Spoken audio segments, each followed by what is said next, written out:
Hello everybody, नमस्कार and welcome to the channel. आज के वीडियो में हम पढ़ रहे हैं स्टमक की एनाटमी। बहुत ही आसान इजी सा टॉपिक है ना, ज़्यादा टफ नहीं है ये।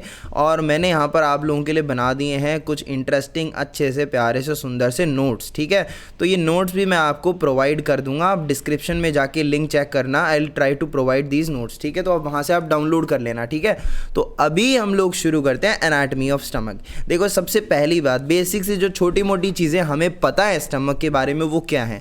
देखो, जो हमारा स्टमक होता है ये जे शेप का होता है। एक्चुअली शेप स्टमक की फिक्स भी नहीं होती, वेरी करती है, वो भी मैं आपको बताऊंगा।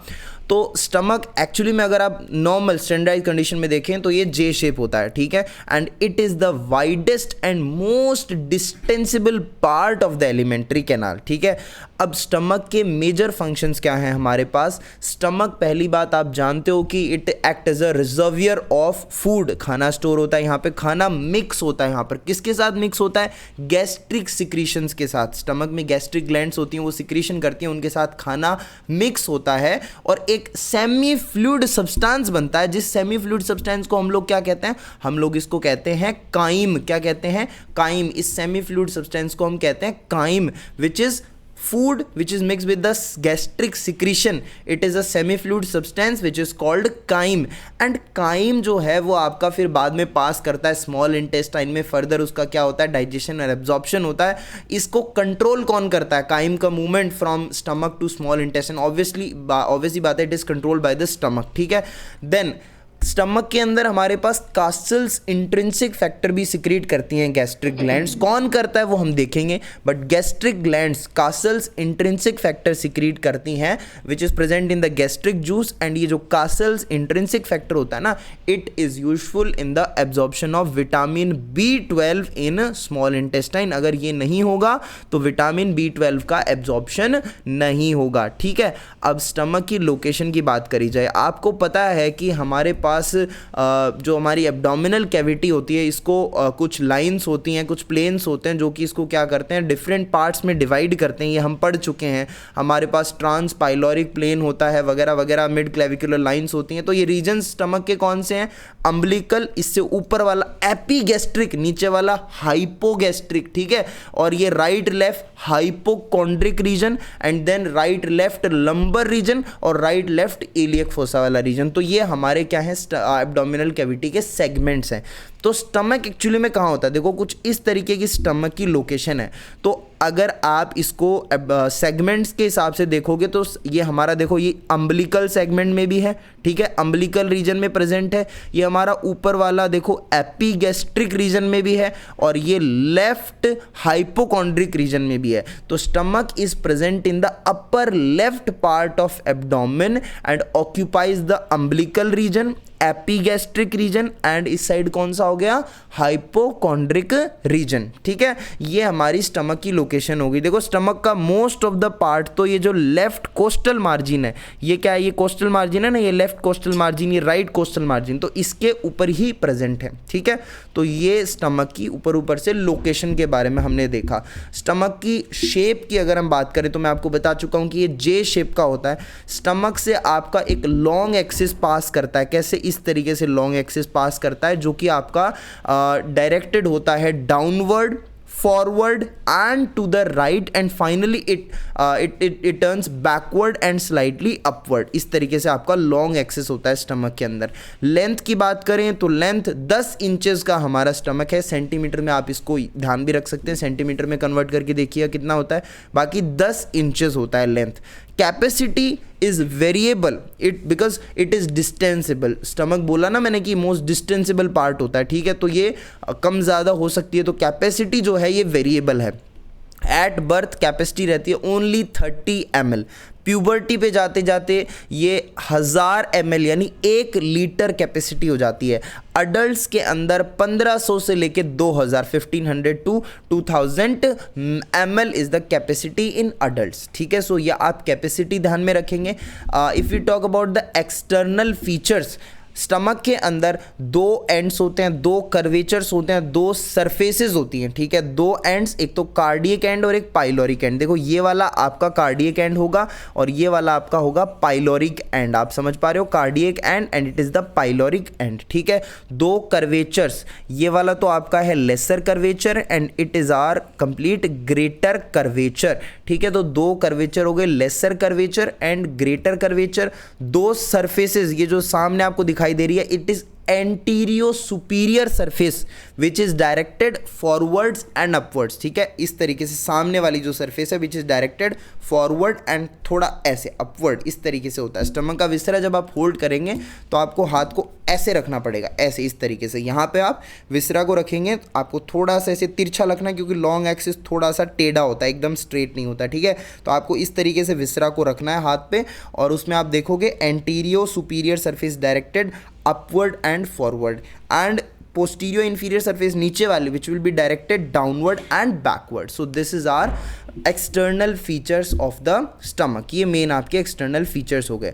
अब आप डायग्राम के अंदर सारी चीज़ें जो मैंने बोली आप इनको रिलेट कर सकते हो।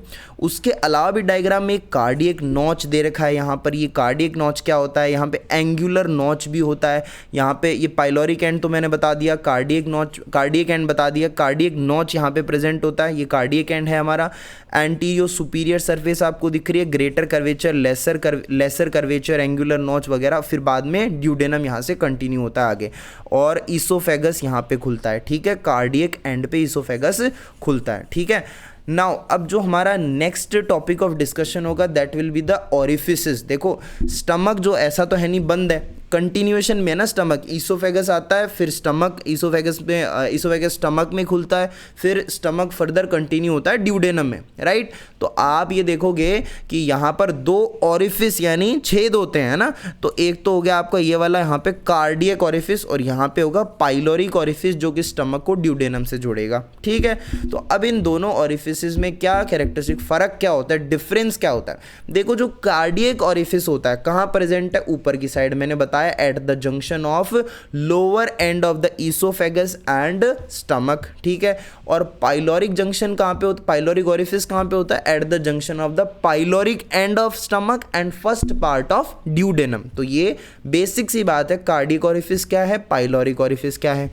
अच्छा, कार्डियक ओरिफिस से कर्वेचर चालू होते हैं। देखो यहाँ पे आप देख रहे हो ये कार्डियक ओरिफिस है, यहाँ से आपका ये वाला लेसर कर्वेचर चालू होगा और इधर से पीछे से आपका ये ग्रेटर कर्वेचर स्टार्ट होगा, ठीक है।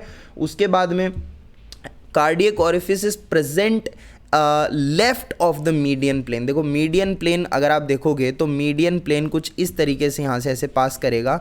तो आपका जो कार्डियक ओरिफिस है, कार्डियक ओरिफिस, एक सेकंड सॉरी, यहाँ नहीं पास करेगा। कार्डियक ओरिफिस जो होता है वो मीडियन प्लेन के कहाँ प्रेजेंट है, लेफ्ट में प्रेजेंट है, मीडियन प्लेन के लेफ्ट में प्रेजेंट है, मीडियन प्लेन के लेफ्ट में प्रेजेंट है। यहाँ कुछ आपका मीडियन प्लेन होगा, मीडियन प्लेन के लेफ्ट में प्रेजेंट है आपका कार्डियक ओरिफिस और पाइलोरिक ओरिफिस इसके राइट में प्रेजेंट है। अब कितना लेफ्ट और कितना राइट ये आपको याद रखना है।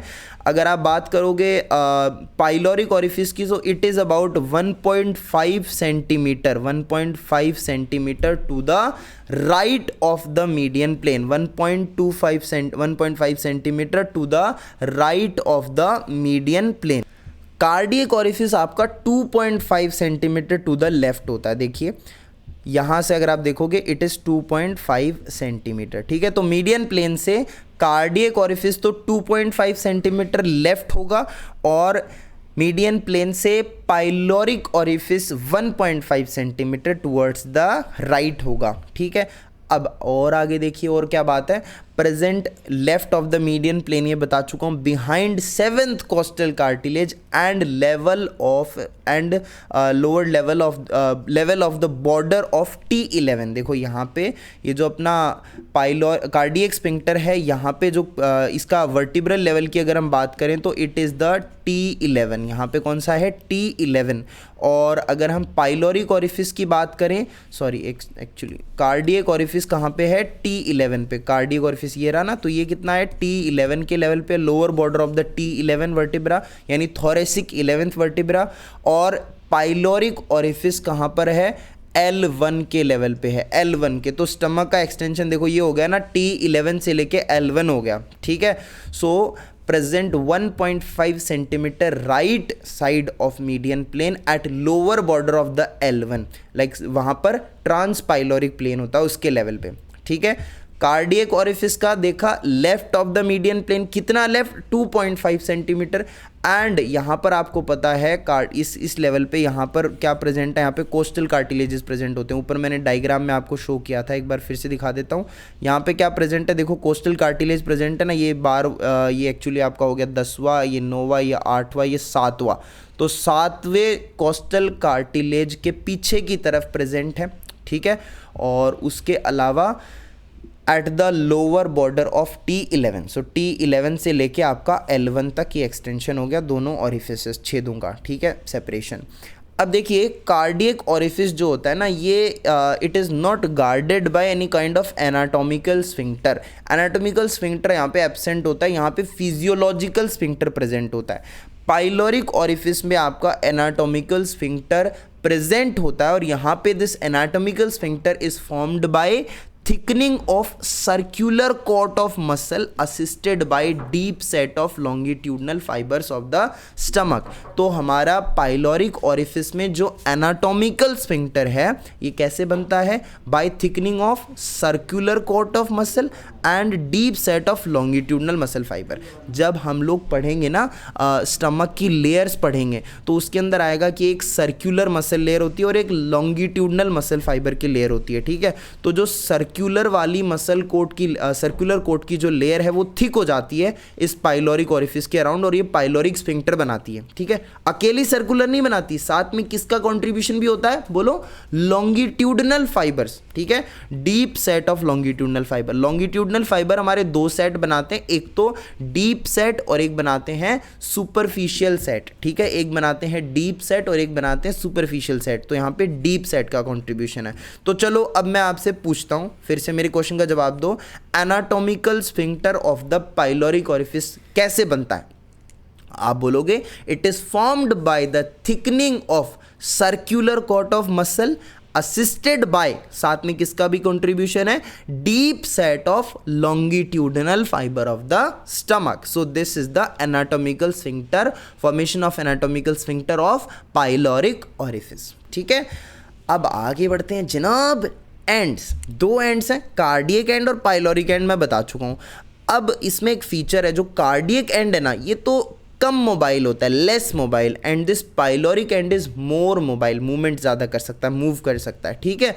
कार्डियक एंड पर कार्डियक ओरिफिस प्रेजेंट है, पाइलोरिक एंड पर क्या प्रेजेंट है, पाइलोरिक ओरिफिस प्रेजेंट है, हाँ कि ना, ठीक है। स्टमक के दोनों एंड्स नॉर्मली फिक्स्ड होते हैं and stomach is mobile in between. अब फिक्स्ड है इसका मतलब ऐसा नहीं एकदम ही फिक्स है, मैंने कहा ना लेस और मोर मोबाइल, ये ऊपर मैंने पॉइंट बोल दिया। नाउ कर्वेचर्स की बात करें, दो कर्वेचर्स हैं, laser curvature and greater curvature. Lesser curvature concave होता है, आपको डायग्राम से यहाँ पे देखने को मिलेगा, ये आपका लेसर कर्वेचर, एक सेकेंड, ये क्या कबाड़ा हो गया थोड़ा सा, ठीक है, एक सेकेंड, ओके। तो आपका जो लेसर कर्वेचर है वो कैसा होता है, कॉनकेव होता है, और ग्रेटर कर्वेचर कॉन्वेक्स होता है। डायग्राम में दिखाएंगे फिर से आपको। ये आपका है लेसर कर्वेचर। लेसर कर्वेचर कौन सा है, ये वाला, ये कैसा है, कॉनकेव है ना, और ग्रेटर कर्वेचर कैसा है, कॉन्वेक्स है, ठीक है। तो आप इसके हिसाब से आप डायग्राम को दिमाग में रखते हुए ये सारे पॉइंट्स फटाफट से आपको समझ आ जाएंगे अगर आप डायग्राम ध्यान रखोगे। लेसर कर्वेचर कॉनकेव होता है and it forms the shorter right border of stomach. Right border, obviously बात है, लेसर कर्वेचर छोटा सा, it forms the lesser right border of stomach, और ग्रेटर कर्वेचर कन्वेक्स है and forms the longer left border of the stomach, ठीक है। Lesser curvature, इसका most dependent part जो है ना, लेसर कर्वेचर पे क्या प्रेजेंट होता है, मोस्ट डिपेंडेंट पार्ट प्रेजेंट होता है, which is known as angular notch. क्या बोलते हैं उसको, बोलो, एंगुलर नॉच बोलते हैं, या फिर इसका एक नाम और होता है इंसिसूरा एंगुलरिस। क्या? Incisura angularis. तो most dependent part is the angular notch या फिर incisura angularis, and this angular notch या most dependent part incisura angularis, it indicate the junction of body and pyloric part. Body और पाइलोरिक पार्ट का जंक्शन को indicate करता है। ये देखो एक सेकेंड, एंगुलर नॉच देखा है ना आपने, ये एंगुलर नॉच है। देखो यहाँ के पहले ये वाला पार्ट कौन सा है स्टमक का, ये बॉडी, और यहाँ से है पाइलोरिक पार्ट। तो इसका जो जंक्शन है वो ये एंगुलर नॉच रिप्रेजेंट करता है। अगर आप अच्छे से, मैं आपको डायग्राम फर्दर दिखाऊंगा तो आपको चीज़ें धीरे धीरे क्लियर होती जाएंगी, बट आप साथ में नोट्स लीजिए और इस चीज़ों को थोड़ा थोड़ा करके समझने का प्रयास करें, ठीक है।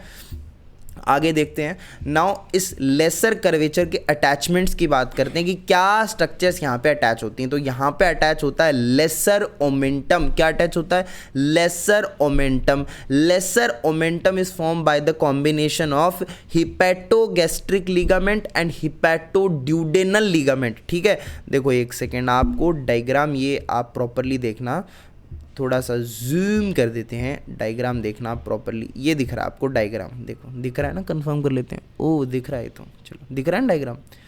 एक सेकेंड, देखो आपका यहाँ पर ये हो गया है, ठीक है। ये देखो ये है हिपैटोगैस्ट्रिक लिगामेंट, ये वाला यहाँ पे हिपैटोगैस्ट्रिक लिगामेंट है। देन नीचे की तरफ आपका हिपैटोड्यूडेनल लिगामेंट। इन दोनों को साथ में मिला के बोल देंगे हम, ये पूरा क्या हो गया? ये हो गया आपका लेसर ओमेंटम, ठीक है। लेसर ओमेंटम हो गया आपका। और यहाँ पर ये देखो ग्रेटर ओमेंटम वाला रीजन है जो कि ग्रेटर कर्वेचर से अटैच्ड है। उसके अलावा ग्रेटर कर्वेचर से और क्या क्या अटैच है? गैस्ट्रोस्प्लीनिक लिगामेंट, ठीक है, और एक गैस्ट्रोफ्रेनिक लिगामेंट, ठीक है। अब ये एक्चुअली यहाँ से अटैच होके कहाँ जाते हैं? जैसे गैस्ट्रोस्प्लीनिक लिगामेंट है तो ये इस स्टमक के रीजन को कहाँ से जोड़ेगा? स्प्लीन से जोड़ेगा। और ये गैस्ट्रोफ्रेनिक है, ये डायाफ्राम के साथ जुड़ जाता है। तो ये भी बताएंगे अभी, देखो फर्दर ये सारी चीज़ें एक ऑर्डर में आपके सामने आती जाएंगी, बट आप ध्यान से एकदम जितना कंसंट्रेशन से हो सके आप पढ़ते जाइए, देखते जाइए, ठीक है। देखिए नेक्स्ट, तो ग्रेटर कर्वेचर की हम बात, इसके अटैचमेंट की बात कर रहे थे लेसर कर्वेचर की, which are lesser omentum which consist of hepatogastric ligament and hepatoduodenal ligament, ठीक है। उसके बाद में देखिए ग्रेटर कर्वेचर कन्वेक्स होता है, फॉर्म लॉन्गर लेफ्ट बॉर्डर, ये पता है हमें। ग्रेटर कर्वेचर के अपर एंड पे कार्डियक नॉच होता है। कहाँ होता है कार्डियक नॉच? अपर एंड पे। देखो यहाँ पर ये प्रेजेंट होता है कार्डियक नॉच, ये कार्डियक नॉच होता है यहाँ पे, कार्डियक नॉच। सो ये कार्डियक नॉच का क्या हिसाब किताब है भाई?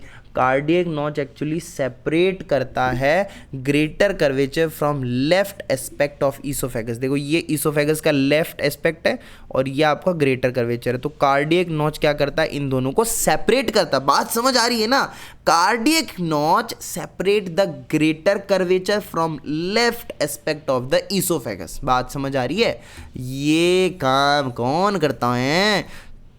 कार्डियक नॉच, ठीक है। वहां पे यहाँ ये नीचे कौन सा था? लेसर ओमेंटम पे एंगुलर नॉच, ठीक है। बात खत्म। अटैचमेंट्स, अटैचमेंट देखिए, अटैचमेंट बहुत बड़ी चीज है ना। Attachment, attachment greater omentum, gastrosplenic ligament और गैस्ट्रोफ्रेनिक लिगामेंट। साइड में डायग्राम दिया हुआ, आंखें फाड़ के बड़ी करके आंखों को देखिए, है ना, ये समझ आएगा आपको। अब स्टमक के पार्ट्स की तरफ बढ़ जाते हैं। देखो स्टमक के 4 पार्ट होते हैं, जीने के 4 दिन, 4 पार्ट ऑफ द स्टमक। बताइए 4 पार्ट के नाम। सबसे पहले कार्डियक पार्ट, एक फंडस, ऊपर वाला फंडस पार्ट, बॉडी बीच में, पाइलोरिक एंड में। कार्डियक पार्ट कार्डियक ओरिफिस के आसपास वाला उधर वाला पार्ट कार्डियक, ऊपर वाला फंडिक पार्ट, और फिर बॉडी, और फिर लास्ट में पाइलोरिक पार्ट। लेकिन अगर हम हिस्टोलॉजी के हिसाब से देखें, मतलब हिस्टोलॉजिकल लेयर्स के हिसाब से, हम लोग हिस्टोलॉजी के हिसाब से अगर क्लासिफिकेशन करें और देखें कि कितने पार्ट होते हैं स्टमक के, तो आपको सिर्फ 3 पार्ट मिलेंगे। आप कमेंट करके बताइए 3 पार्ट कौन से होंगे, और 3 पार्ट क्यों मिलेंगे? चौथा पार्ट कहाँ गायब हो गया? क्योंकि इन चारों में से 2 पार्ट्स ऐसे हैं जिनकी हिस्टोलॉजी एकदम सेम होती है। तो हिस्टोलॉजिकली जब हम इनको देखेंगे माइक्रोस्कोप में तो हमें सेम दिखाई देंगे, तो इनका क्लासिफिकेशन तो अलग हुआ ही नहीं। तो ये बताइए मेरे को आप। चलो, cardiac part present around the cardiac orifice, we know that. Fundus part, ये फंडस पार्ट कौन सा है आपको पता है ना? फंडस पार्ट कौन सा है? ये देखो डायग्राम में दिख रहा है, ये वाला फंडस पार्ट हो गया ऊपर वाला, ये कार्डियक पार्ट हो गया अराउंड द कार्डियक ओरिफिस, फिर ये बॉडी वाला पार्ट हो गया, और ये पूरा कौन सा पार्ट है? Pyloric part. कौन सा हो गया? Pyloric part. ठीक है जी, मतलब समझ तो आ ही रहा होगा ना, मतलब आ रहा है ना समझ? हाँ, आना चाहिए।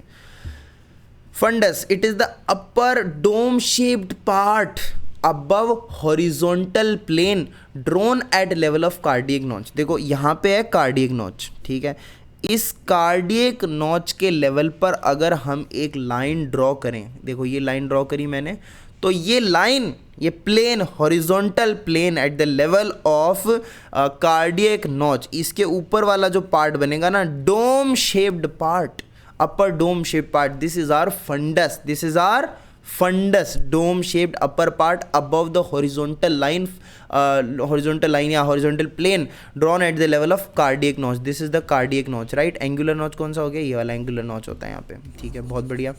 तो ये हमारा फंडस पार्ट होता है, ठीक है। सुपीरियरली अगर हम देखें, आपको पता है इस फंडस की पहुंच कहाँ तक है? बताओ कहाँ तक है? हमें तो नहीं पता। इसकी पहुंच होती है दिल तक। कैसे? देखिए, मतलब ऐसा बोलते हैं ना कि दिल का रास्ता पेट से होके जाता है ना, तो ऐसा सा कुछ रिलेशन मान सकते हो आप। दिल का रास्ता सच में पेट से होके जाता है ना। किसी के दिल तक पहुंचना, उसके पेट तक पहुंचो, फंडस रीजन में जाओ, आपको जो फंडस रीजन है वो वहीं पहुंचा देगा जहां पे एपेक्स ऑफ द हार्ट होता है। कहां पर? Left fifth intercostal space, just below the nipple, just below the nipple, left fifth intercostal space के अंदर जहां पर एपेक्स ऑफ द हार्ट होता है, वहां तक फंडस एक्सटेंड करता है, ठीक है। इसकी पहुंच यहां तक है। तो कई दफ़ा जो गैस्ट्रिक पेन है, ठीक है, वो एकदम ऐसा मतलब सेम लगता है pen of angina pectoris. Angina pectoris का जो पेन होता है और गैस्ट्रिक पेन होता है, कई बार उसमें कन्फ्यूजन हो जाता है। आदमी सोचता है कि मेरे को तो मतलब क्या गैस वैस हो गई है, थोड़ा बहुत मतलब गैस्ट्रिक पेन है, तो छोड़ो हार्ट अटैक तो क्या ही होगा। फिर पता चलता है ये तो मतलब हार्ट अटैक आया था इसको, ये तो शेष हो गया बंदा ही। तो ये बात ध्यान रखें, ये मतलब क्लिनिकली इंपॉर्टेंट पॉइंट है कि जो फंडस होता है वो चूंकि यहाँ लेफ्ट फिफ्थ इंटरकोस्टल स्पेस तक पहुँच जाता है, तो gastric pain sometimes it imitates the pain of angina pectoris, ठीक है। देखो कितनी ज़रूरी बातें बता रहा हूँ मैं, ज़िंदगी बदल जाएगी ये सुन के। बॉडी मेजर पार्ट, आप पता है ना मेजर पार्ट कौन सा है? बॉडी दिख रहा है आपको मेजर पार्ट? तो body is the major part and distended enormously along the greater curvature. देखो ये ग्रेटर कर्वेचर के अलोंग एकदम बढ़िया मस्त डिस्टेंडेड है, ठीक है।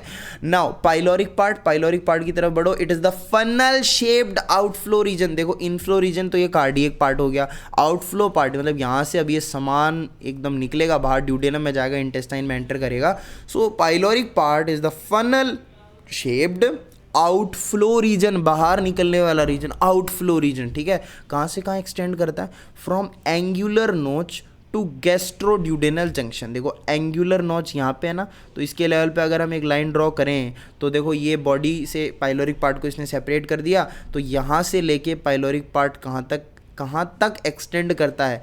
गैस्ट्रोड्यूडेनल। यहाँ से ड्यूडेनम चालू हो जाएगा तो गैस्ट्रोड्यूडेनल जंक्शन तक ये हमारा पाइलोरिक पार्ट एक्सटेंड करेगा बच्चों। Very nice, very good.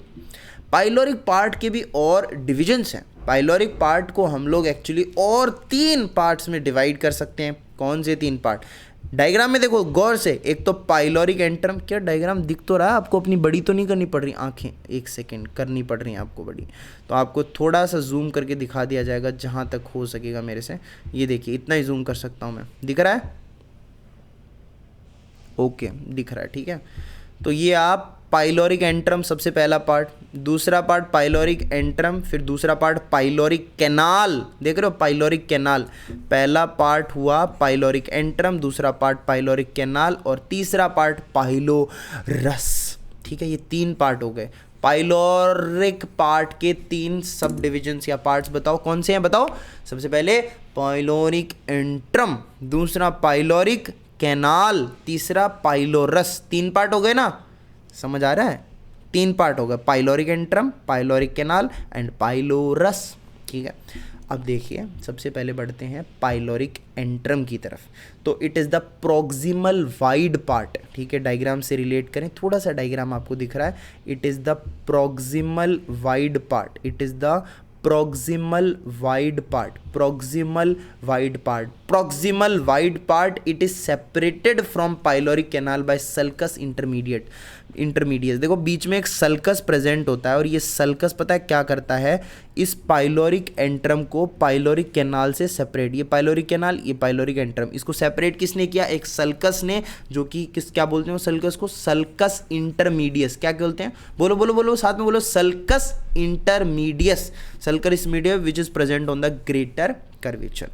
Pyloric antrum वाला पार्ट है ये आपको पता है 3 इंचेस का होता है, कितना होता है, 3 इंची का होता है, 3 इंचेस का होता है, कितना, पाइलोरिक एंट्रम 3 इंचेस का होता है, मतलब लगभग 7.5 सेंटीमीटर लंबा, ठीक है, कितना, 7.5 सेंटीमीटर।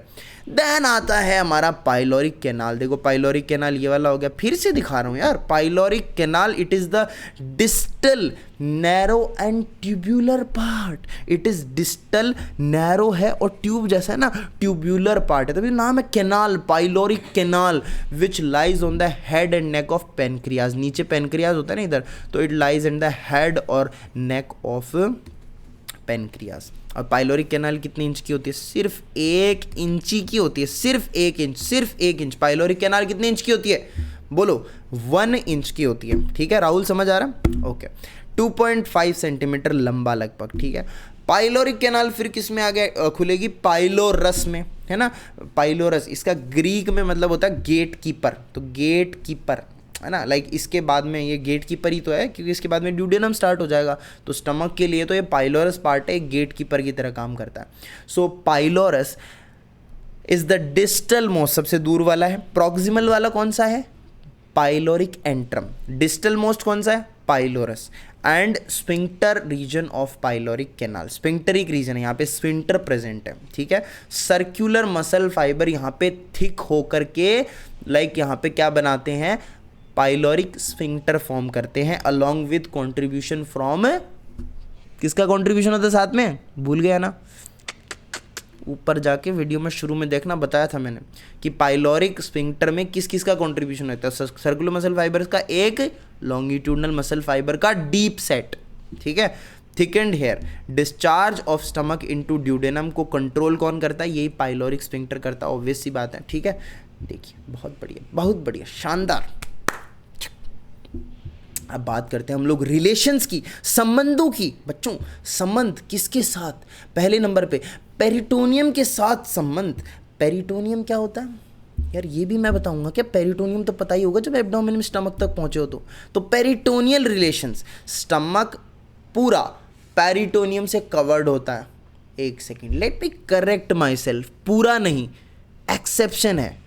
कहाँ है एक्सेप्शन, मतलब वो रीजन्स हैं स्टमक में जहाँ पे पेरिटोनियम एब्सेंट होता है। कौन से रीजन है, एक तो वो रीजन जहाँ पे ब्लड वेसल रन करती हैं अलोंग द कर्वेचर, तो along the curvature blood vessels, देखो ब्लड सप्लाई के अंदर तुम्हें पता चल जाएगा अच्छे से कि कर्वेचर, लेसर ग्रेटर कर्वेचर के वो रीजन जहाँ पर ब्लड वेसल्स रन करती हैं वहाँ पे पेरिटोनियम एब्सेंट होता है। और दूसरा small area posteriorly near the cardiac orifice, cardiac orifice के पास, कार्डियक ओरिफिस के पीछे की तरफ एक छोटा सा एरिया, उस एरिया को हम कहते हैं बेयर एरिया, बंजड़, सूखा, है ना। बेयर का मतलब क्या, बंजड़ ही होता है ना, तो bare area of the stomach हम इसको कहते हैं। तो small area which is called bare area of stomach, and this bare area is related with the left crux of diaphragm. कौन सा crux, left crux of diaphragm. So यहाँ पर peritoneum stomach को कंप्लीटली कवर नहीं करता है, exception present है।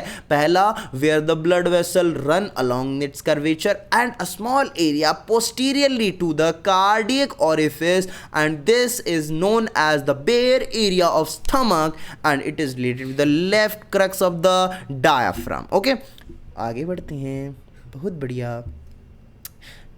मेरी बात सुनो, ये मैंने बोला था आपको थोड़ी देर पहले, greater omentum, lesser omentum, gastrosplenic ligament, gastrophrenic ligament, आखिरकार ये क्या चिरांद है, ये होते क्या हैं, बताओ क्या होते हैं, किसी में दम है, बोलो बोलो।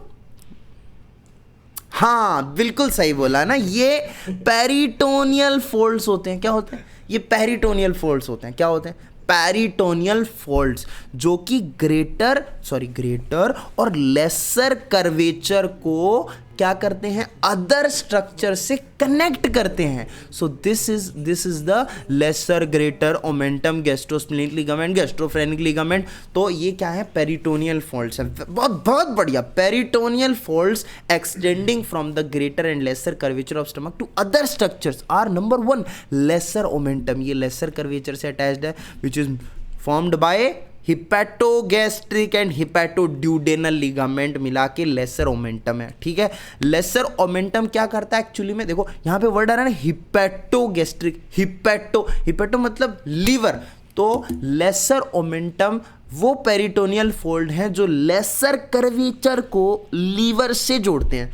ठीक है, लेसर कर्वेचर को लीवर से जोड़ते हैं. ग्रेटर ओमेंटम कहाँ प्रेजेंट है, लोअर 2/3 ऑफ ग्रेटर कर्वेचर. देखो लोअर 2/3, ये देखो lower 2/3 of the greater curvature, ये लोअर 2/3 हो गया.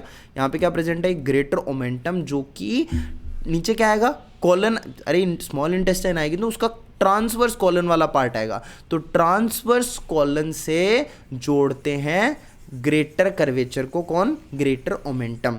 तो greater omentum is present in the lower 2/3 of the greater curvature to transverse colon. और गैस्ट्रोस्प्लीनिक मतलब वर्ड आ गया स्प्लीन, तो अपर 1/3 ऑफ ग्रेटर, देखो अपर 1/3 गैस्ट्रोस्प्लीनिक हो गया ना, अपर 1/3 ऑफ द ग्रेटर कर्वेचर को गैस्ट्रोस्प्लीनिक लिगामेंट किससे जोड़ता है, स्प्लीन से. इधर स्प्लीन होगा उससे जोड़ेगा.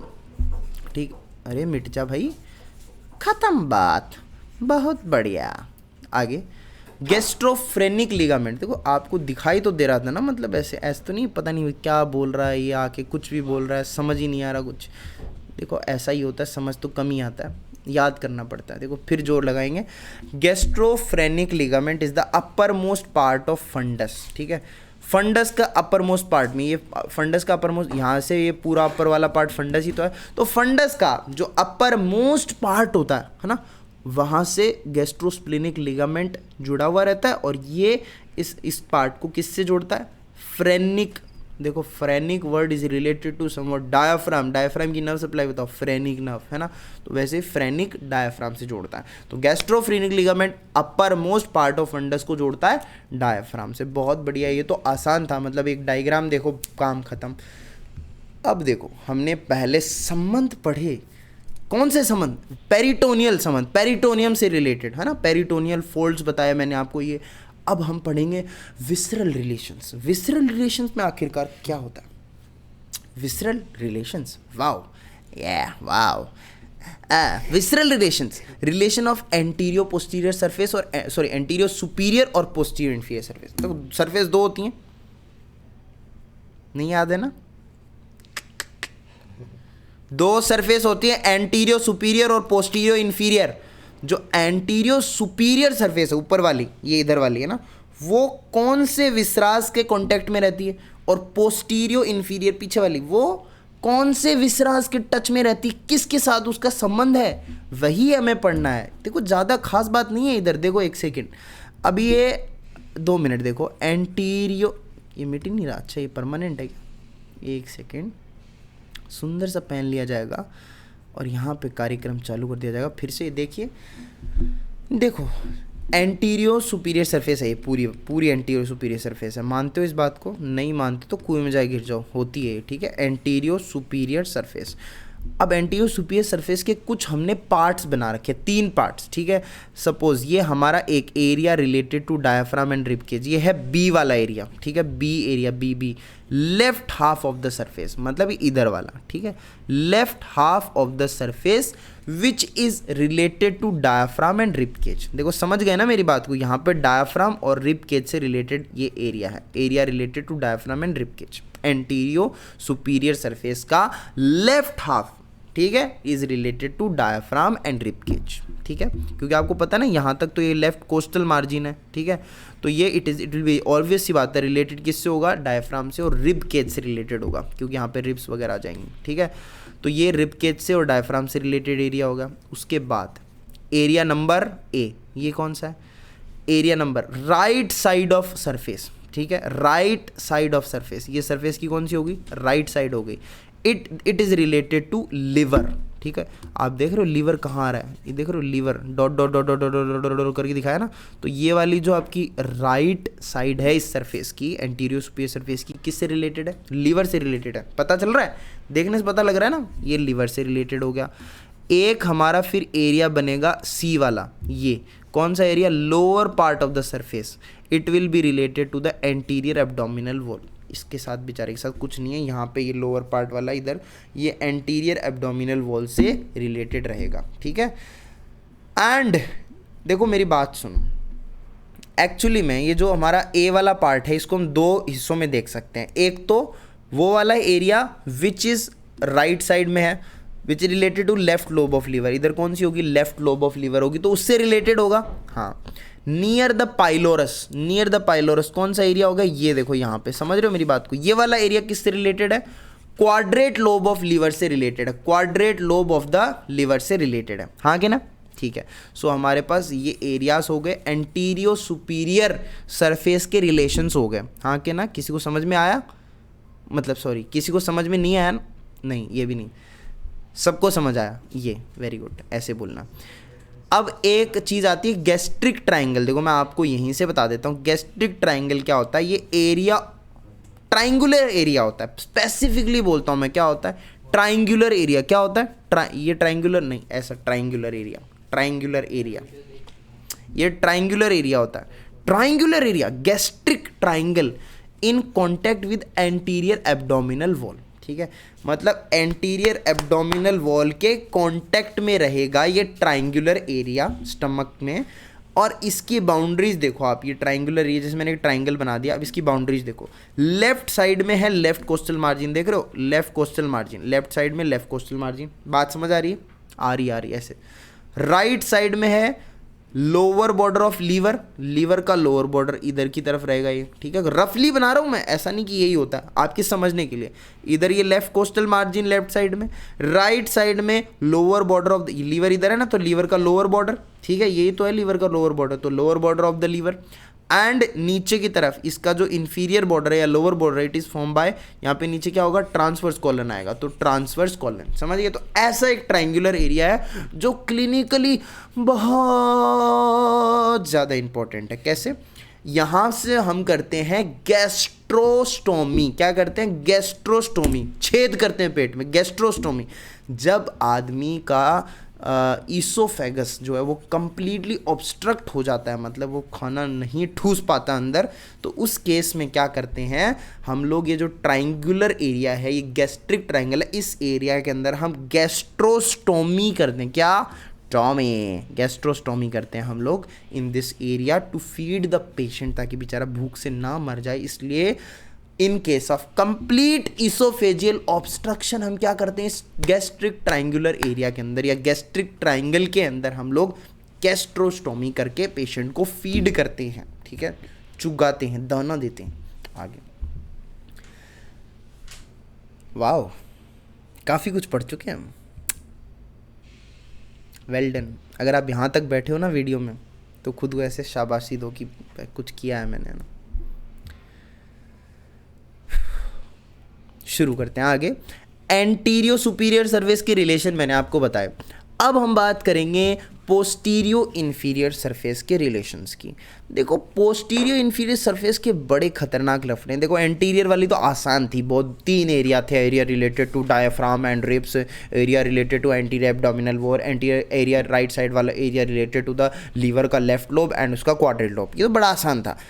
अब पोस्टीरियो इन्फीरियर में बात आएगी। क्या बात आएगी? It is related to number of structure. काफ़ी सारी स्ट्रक्चर्स हैं बच्चों यहाँ पे।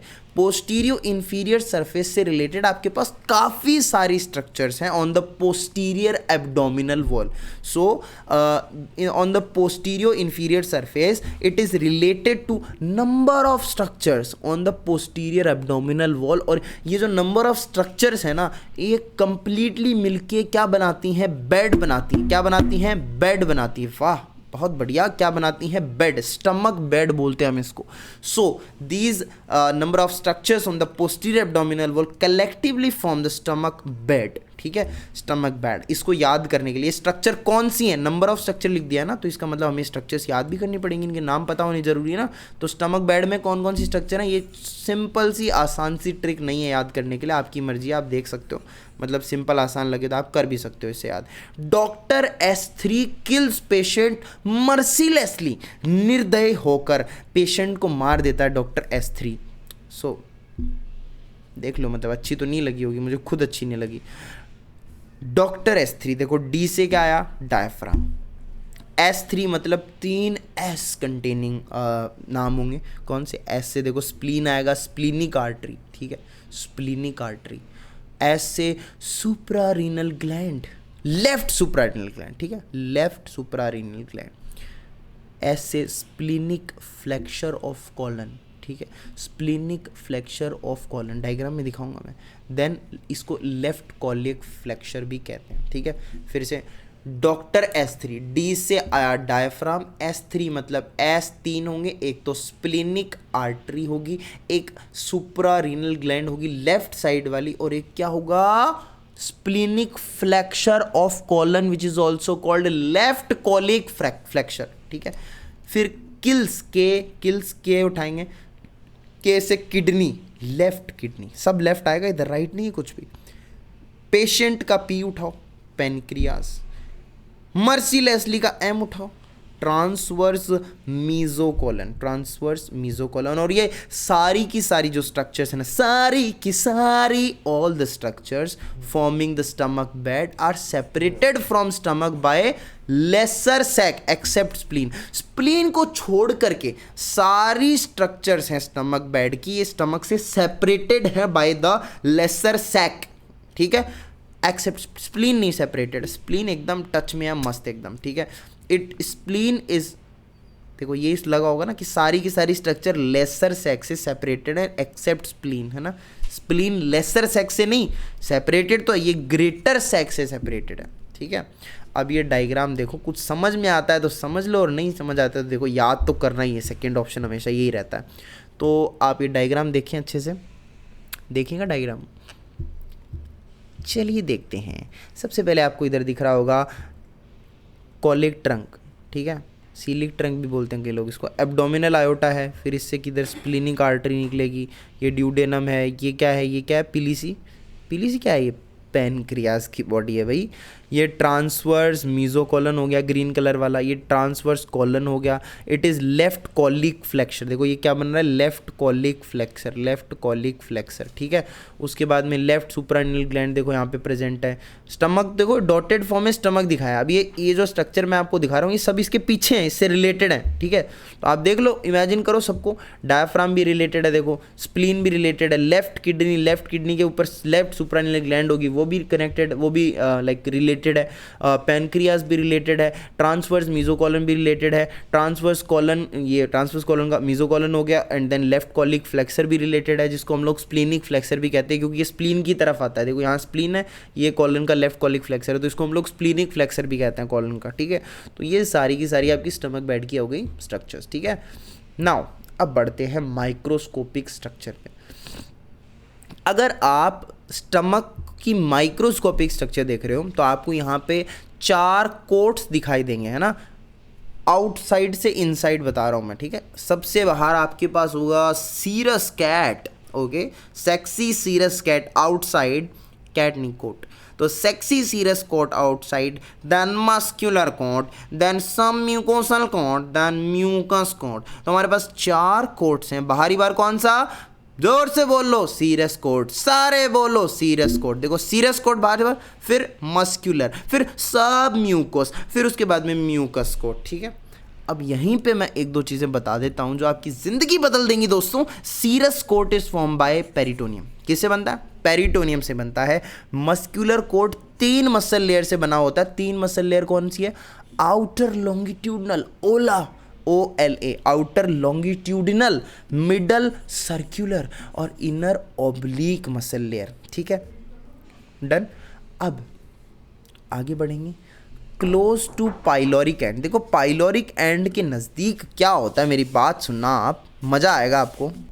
हाँ, तो पाइलोरिक एंड के नज़दीक क्या होता है, जो हमारा लॉन्गिट्यूडनल मसल्स का कोट है, लॉन्गिट्यूडनल मस्कुलर कोट है, वो सेपरेट हो जाता है, दो फाइबर्स बनाता है, एक तो सुपरफिशियल और एक डीप फाइबर्स, गहरे डीप और सुपरफिशियल फाइबर्स बनाता है। अब ये जो डीप फाइबर्स होते हैं ये क्या करते हैं, दे टर्न इनवर्ड्स, ऐसे इनवर्ड टर्न करते हैं at the pylorus and join करते हैं सर्कुलर मसल कोट को, और फिर वो बनाते हैं पाइलोरिक स्फिंक्टर। देखो ये तो मैं पहले ही बता चुका था, कोई नई बात तो है नहीं। मैंने पहले ही बोला था कि पाइलोरिक स्फिंक्टर कैसे बनता है, by the deep fibres of longitudinal muscular coat, जो कि वहाँ पे पाइलोरस पे टर्न इनवर्ड करते हैं और किसके साथ ज्वाइन करते हैं, सर्कुलर मसल कोट के साथ, एंड बना लेते हैं पाइलोरिक स्फिंक्टर। ठीक है, okay, very good. Circular muscle coat thickens at pylorus. देखो फिर से अगर सर्कुलर मसल कोट के लेवल पे बात करें तो वो भी ऑब्वियस सी बात है, क्या होता है, पाइलोरस पे थोड़ा थिक हो जाता है। देखो डायग्राम मैं आपको दिखाऊंगी, ये देखो पाइलोरस पे सर्कुलर मसल कोट कैसा हो गया, देखो यहाँ पे थिक हो गया, यहाँ पे सर्कुलर मसल प्रेजेंट है, डॉट डॉट क्या है, ये सर्कुलर मसल्स हैं, तो ये देखो यहाँ पे एकदम थिक हो गया है, समझ रहे हो, अब देख पा रहे हो डायग्राम में, देखो ये थिक हो गया है यहाँ पे, और फिर ये क्या बनाता है, रिंग ऑफ मसल बनाता है, एक रिंग जैसी structure, that is called pyloric sphincter, that is called pyloric sphincter. Okay, अब आपको सुन के थोड़ा कन्फ्यूजन अगर हुआ है कि पाइलोरिक स्फिंक्टर आखिरकार बनाता कौन है, तो आप ध्यान से सुनिए। पाइलोरिक स्फिंक्टर का मेजर स्फिंक्टेरिक कंपोनेंट है, that is derive from circular muscle coat. मतलब मेजर तो आप देख पा रहे हो डायग्राम में भी, देखो मेजर तो circular muscle coat dot dot dot dot dot वाला है, सर्कुलर मसल कोट ही बना रहा है मेजर, ठीक है। लेकिन minor dilator component is also form by longitudinal muscle coat, longitudinal muscle coat. Okay, very good.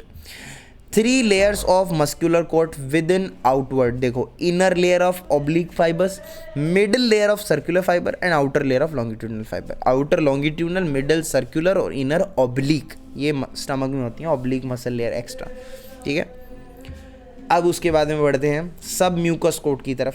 सब म्यूकस कोट की तरफ बढ़ें क्या, बोलो, यस बढ़ते हैं। सब mucous coat is form by the loose areolar tissue, okay, इतना ही है इसके बारे में। और म्यूकस मेम्ब्रेन जो होती है, it is lined by simple columnar epithelium. आपको कोई पूछे स्टमक में कौन सा एपिथेलियम, भाई अंदर अंदर तो म्यूकस मेम्ब्रेन है, एंड यहाँ पे कौन से एपिथेलियम की लाइनिंग है, बोलो बच्चों, सिंपल कोलमनार एपिथेलियम, कॉलम जैसी सेल्स हैं, सिंपल कोलमनार एपिथेलियम। एंड ये म्यूकस कोट है ना, ये मोटा है, सॉफ्ट है, वेलवेटी है एकदम, है ना, मोटा सॉफ्ट और वेलवेट होता है म्यूकस का कोट।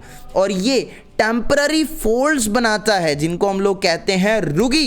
क्या कहते हैं, टेम्पररी फोल्ड्स बनाता है, लुगी। अब मैंने इनको टेम्पररी क्यों बोला है, इसलिए टेम्पररी बोला है ना, क्योंकि जब स्टमक पूरा डिस्टेंड होता है ना, तब ये जो होते हैं ना, ये टेम्पररी फोल्ड्स, ये रुगी जो होती हैं, ये डिसअपियर हो जाती हैं, ठीक है। ओके, तो simple columnar epithelium which form the simple tubular glands. अब देखिए भाई, ग्लैंड्स की बात करते हैं हम लोग, ग्लैंड्स की बात करते हैं। सो अगर हम ग्लैंड्स की बात करें तो हमारे पास कौन सी ग्लैंड्स होती हैं, कार्डियक रीजन के अंदर और पाइलोरिक रीजन के अंदर हमारे पास जो ग्लैंड्स होती हैं, they secrete mucus, they secrete I am sorry बच्चों, ये हॉस्टल में चलता रहता है, हम रूम शेयर करके रहते हैं हॉस्टल में, तो ऐसे ताका-झाकी चलती रहती है, तो लोग बीच में आ जाते हैं ना, तो आप माइंड ना करें। ऐसे मैं कोई इतना परफेक्ट भी नहीं हूँ ना कि लाइक ऐसे बहुत आपको बहुत प्रोफेशनल कोई बहुत अलग से सेटअप कर रखा है हमने, काम निकाल रहे हैं, मज़े कर रहे हैं आपकी हेल्प के लिए, बस यही बात है। तो आप आगे बढ़ते हैं, कंटिन्यू करते हैं। In cardiac region and pyloric region we secrete, जो ग्लैंड्स होती हैं दे सिक्रीट म्यूकस, जो ग्लैंड्स होती हैं they secrete mucus, okay. And fundus और बॉडी वाले पार्ट के अंदर कौन कौन सी, एक तो म्यूकस नेक सेल्स होती हैं जो म्यूकस सिक्रीट करती हैं, चीफ सेल्स होती हैं जो पेप्सिनोजन सिक्रीट करती हैं, चीफ सेल्स जो होती हैं वो पेप्सिनोजन सिक्रीट करती हैं, और पैराइटल या ऑक्जेंटिक सेल्स होती हैं, पैराइटल या ऑक्जेंटिक सेल्स होती हैं जो HCl और इंट्रिंसिक फैक्टर सिक्रीट करती हैं, ठीक है, ओके। हिस्टोलॉजिकली मैंने ऊपर भी बोला था ये पॉइंट कि स्टमक के 3 पार्ट्स होते हैं, क्योंकि फंडस और बॉडी रिसेंबल करते हैं हिस्टोलॉजिकल फीचर्स में, तो फंडस बॉडी अलग अलग नहीं, हम एक ही मानते हैं, कार्डियक और बॉडी और पाइलोरस 3 पार्ट हो गए हिस्टोलॉजिकली अगर हम देखें तो। Now let's talk about the interior of stomach. हमारे पास 3 चीज़ें होती हैं इंटीरियर में, एक तो हमारे पास होते हैं गैस्ट्रिक फोल्ड्स या गैस्ट्रिक रुगी, ठीक है, these are longitudinal along the lesser curvature, और रिमेनिंग पार्ट के अंदर ये जो गैस्ट्रिक फोल्ड्स हैं या गैस्ट्रिक रुगी होती है, ये होती हैं इरेग्युलर, ठीक है। अब देखिए आप गैस्ट्रिक पिट्स की बात करिए, गैस्ट्रिक पिट्स क्या होते हैं, देखो फोल्ड्स के बीच में आपको डिप्रेशन से दिखाई देंगे। क्या मैंने डायग्राम डाला है यहाँ पे? नहीं, डायग्राम आगे आएगा। तो यहाँ पे पिट्स के बीच में डिप्रेशन नहीं, फोल्ड्स के बीच में आपको पिट्स दिखाई देंगे। These are the small depression on the mucosal surface. और यहाँ पर जो गैस्ट्रिक ग्लैंड्स होती हैं ये ओपन करती हैं, ये अपने सिक्रीशंस देती हैं। कहाँ पे? गैस्ट्रिक पिट्स के अंदर। नेक्स्ट चीज़ गैस्ट्रिक कैनाल, या फिर इसको मेजेंट्रेसी भी बोलते हैं। गैस्ट्रिक कैनाल क्या होती है? गैस्ट्रिक कैनाल एक्चुअली में यहाँ पर ये देखो, ये जो रीजन है this is our gastric canal. यहाँ पे आपको डायग्राम दिख रहा होगा, ईसोफेगस फंडस वाला पार्ट हो गया, मस्क्यूलर लेयर होगी। यहाँ पे देखो गैस्ट्रिक पिट्स प्रेजेंट है बीच बीच में, देखो गैस्ट्रिक पिट्स प्रेजेंट है, गोल गोल दिखाई दे रहे हैं आपको, रूगी के बीच में, गैस्ट्रिक रूगी के बीच बीच में ये गैस्ट्रिक पिट्स प्रेजेंट है। देन आपकी बाहर सीरस लेयर है, पेरिटोनियल लेयर है, लॉन्गिट्यूडनल फॉल्ट्स प्रेजेंट है, देखो नियर द लेसर कर्वेचर। और उसके बाद में गैस्ट्रिक कैनाल जो है, ये देखो ये आपका रीजन जो है, this is the gastric canal. ठीक है, जितने भी हम लोग इरिटेबल लिक्विड्स पीते हैं, स्पाइसी खाना खाते हैं, वो सारा देखो इधर से आता है, लिक्विड इधर से पास करता है। तो ये जो अपना ये रीजन है lesser along the lesser curvature, ठीक है, ये ज़्यादा एक्सपोज्ड होता है टू द गैस्ट्रिक अल्सरेशन। ठीक है, अल्सर वगैरह ज़्यादा इधर होते हैं क्योंकि यहाँ से डायरेक्टली अपना स्पाइसी खाना वो सब जाता है गैस्ट्रिक कैनाल से। ठीक है, तो ये गैस्ट्रिक कैनाल वाला पार्ट हो गया, इसके बारे में थोड़ा सा पढ़ लेते हैं। Gastric canal is a longitudinal furrow which is formed temporarily during swallowing between longitudinal folds of mucosa and the lesser curvature। ठीक है, lesser curvature and longitudinal folds of the mucosa के बीच में एक टेम्पररी एक फरो बनता है, एक temporary furrow, longitudinal furrow बनता है ड्यूरिंग द swallowing। ठीक है, निगलते time. Now it is formed due to firm attachment of gastric mucosa to underlying mucosal layer which does not have an oblique layer at this side। यहाँ पे oblique layer absent होती है, तो यहाँ पर जो gastric mucosa है ये underlying muscular layer से firmly attach होती है, तो इसकी वजह से यहाँ पे gastric canal बन जाता है। ठीक है, दिस गैस्ट्रिक कैनाल का फंक्शन क्या है? It allows rapid passage of swallowed liquids. Swallowed liquid का रैपिड पैसेज के लिए रिस्पॉन्सिबल है long the lesser curvature to the lower part before it spread to the other part of the stomach. ठीक है ना, ये जो लेसर कर्वेचर है इसी कारण देखो क्या होता है, it is subjected to maximum insult of the swallowed spicy food and irritable liquids, example alcohol. ठीक है, सो दिस लेसर कर्वेचर वाला part is more vulnerable to gastric ulceration. It is more vulnerable to gastric ulceration, जैसा कि मैंने आपको बताया। ठीक है, now examination of interior of stomach via कैसे करते हैं हम लोग? एंडोस्कोप से करते हैं। ठीक है, गैस्ट्रिक म्यूकोसा आपकी रेडिश ब्राउन कलर की होती है जब आप देखोगे, और पाइलोरिक पार्ट थोड़ा पिंकिश होता है। पाइलोरिक पार्ट में जो गैस्ट्रिक म्यूकोसा है that is pink in colour. Now अब हम लोग देखो ऑलमोस्ट एंड पे आ गए। हमें आर्टीरियल सप्लाई पढ़नी है स्टमक की, फिर हमें वीनस सप्लाई पढ़नी है, फिर उसके बाद में हमें क्या पढ़ना है? नर्वस सप्लाई पढ़ना है, लिम्फेटिक्स पढ़ना है। देखो वैसे तो बहुत ज़्यादा है but will be able to do it. ठीक है, कर लेंगे हम लोग इसको। Arterial supply, so arterial supply will do it in the next video. Okay, करें नेक्स्ट वीडियो में। ठीक है, चलिए ओके बाय, मिलते हैं नेक्स्ट वीडियो में। यहाँ से आर्टीरियल सप्लाई के आगे का पार्ट मैं नेक्स्ट वीडियो में कवर करूँगा। ठीक है, ओके, टेक केयर, बाय, सी या।